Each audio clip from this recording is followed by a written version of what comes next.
power system with rules are great. That's most of why we like them. Cursed energy, chakra, man, whatever. The appeal is that there's a structure, and once you understand the structure, you can actually follow a fight instead of just watching two guys glow at each other until one falls over. The problem starts the second a system adds an exception, because an exception isn't a rule. An exception is a door, and once a door exists, the interesting characters stop asking how do I get stronger and start asking who's holding the handle. Jujutsu Kaisen has a door like that.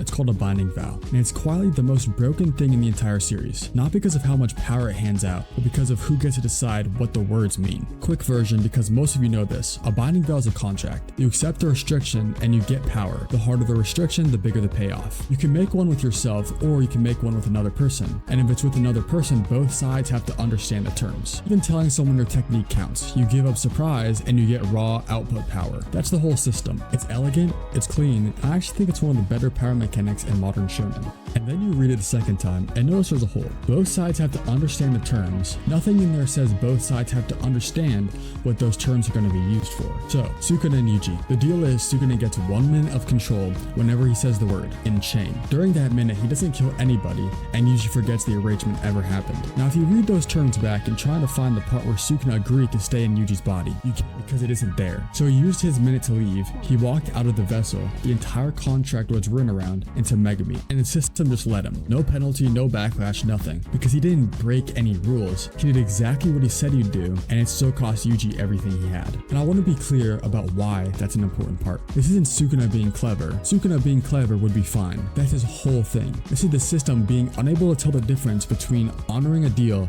and completely gutting it. The rules check the words, but nobody checked the intent. Nobody could, because there's no mechanism in the entire series that checks intent. And once you see it there, you start seeing it everywhere in how he uses them. Against Gojo, he supercharges his slashes, and the cost is he has to chant incantations and manually aim his attacks. Later, for Malevolent Shrine, at full power for 99 seconds, he changes his hand signs and dedicates part of his brain to running it. For the Flame Technique upgrade, he agrees not to use it on multiple opponents outside his domain. Look at the shape of those. Every single cost is a restriction on a fight that hasn't happened yet. He's buying a win right now with a bill that only ever comes due if he survives to pay it, which if you're the strongest thing in the setting is a bill you're functionally never paying. That's not a power system, that's a credit card with no interest rate and a guy who plans to die eventually anyway. And it isn't a villain thing. Now the obvious response here is that it's just Sukuna. He's the antagonist. He's supposed to be a snake about it. That's the character. Except Gojo does it too. His open domain weakens the barrier and cuts his range. In exchange, it costs less energy and reaches outside the boundary. That's the strongest sorcerer alive. A man who generally does not need an edge. Still going through the contract looking for a better deal. Because the system rewards it. Not restraint, not sacrifice, not being clever in a fight. Just reading more carefully than the other guy did. Which is a generally wild thing for a shonen to be quietly saying. The strongest people in this world aren't the strongest because they trained harder, they're the strongest because they negotiate better. And then Kenjaku takes the whole thing to its logical conclusion, which is where it stops being a power-up and starts being genuinely upsetting. The calling game enrolls people automatically, awaken a technique, and you are bound. No negotiation, no signature, no chance to read anything. You didn't agree, you weren't asked, and the system holds anyway. Think about what that means, about the rules as written. A binding vow was supposed to be two people agreeing to something. Kenjaku proved you can skip the agreeing part entirely as long as the structure is set up correctly. And cursed energy, the actual physics of this world, will enforce it for you. That's a magic system where the loophole ate the system. A world where you can be legally bound to a death game you never heard of isn't running on rules. It's running on paperwork with a body count. So is it bad writing? Here's the part where I have to be fair, because there's a version of this video that just ends on binding vows are broken.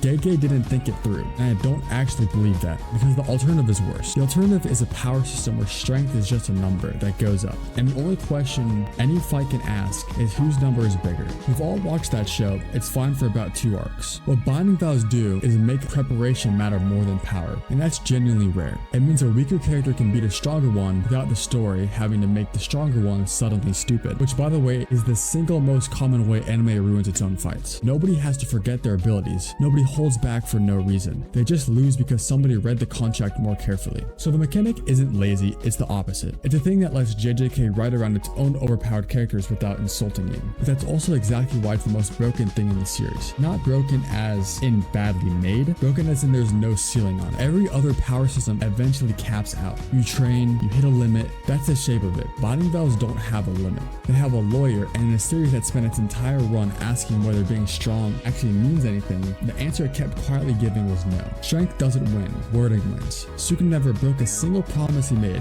and he still took everything. So I want to know where you actually land on this, because I go back and forth on it constantly. It is a really good power system that rewards intelligence over raw strength, and a genre that basically never does that. Or is it the thing that let Gege write his way out of literally any corner he wanted, and we all just decided it was deep? Tell me which one it is, because I generally don't know.